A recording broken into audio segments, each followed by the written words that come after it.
चाललंय महाराष्ट्रामध्ये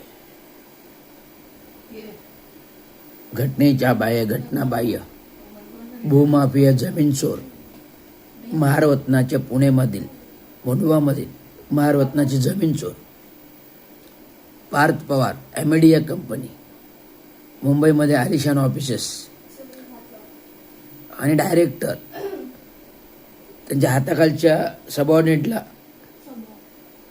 अधिकार दिल्यानंतरच ती खरेदी विक्री होते ना, मग ते लोक सहाय्य करणार ना. परंतु आदेश कोण देणार? कंपनीचा डायरेक्टर देणार, सबऑर्डिनेट नेमणार. मग घटनेनुसार जे महसूल मंत्री आहेत बावनकुळे यांना क्लीन चिट कशी काय देऊ शकतात? बावनकुळ्याचंच जमीन घोटाळा आता बाहेर निघालेला आहे. हजारो एकरचा जमीन घोटाळा आहे आणि महसूल मंत्री आहेत. म्हणजे राज्यात चाललंय काय? चोरांचं राज्य, चोरांचं कारभार, चोरांचं मंत्रिमंडळ, भोंदूगिरीचं मंत्रिमंडळ, भोंदू बाबाचं मंत्रिमंडळ, एवढं सगळं घटना होत आहेत. राज्याचे उपमुख्यमंत्री, ठाणे जिल्ह्याचे पालकमंत्री एकनाथराव शिंदे यांचे 16 मिनिटं 17 मिनिटं बोलणं, 8 कॉल्स या भोंदूबाबा अशोक खरातांबरोबर,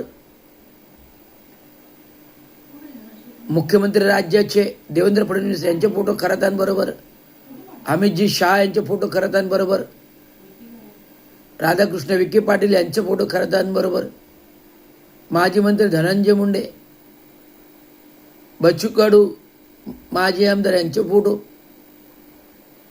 जो तो आपली बाजू सावरण्यासाठी खोटे खुलासे करतो. राज्याचे मुख्यमंत्री म्हणतात की बुवा बाबा बरोबर फोटो काढणे गुन्हा नाही. अरे पण कुठला बुवा बाबा? सरळ साधा बुवा बाबा आहे का? नाही.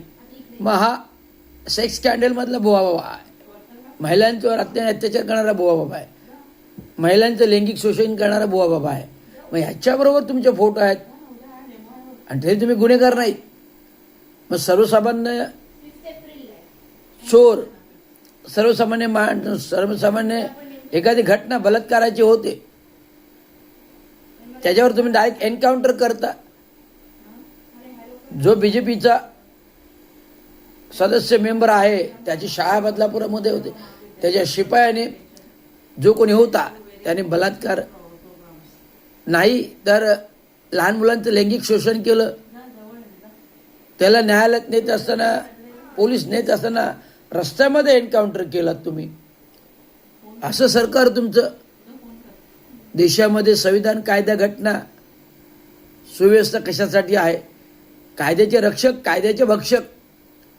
राज्य सरकार कायद्याचा रक्षक असायला पाहिजे, तो राज्य सरकार कायद्याचा भक्षक बनतो. हे कसं काय होऊ शकतं? काय चाललंय राज्यामध्ये? आणि पार्थ पवार, अजित पवार मिळाल्यानंतर पार्थ पवार राज्यसभेमध्ये काय चाललंय का? एक चोर राज्यसभेमध्ये. आक्षेप आहे, लवकरच गुन्हा दाखल. धन्यवाद. जय भीम.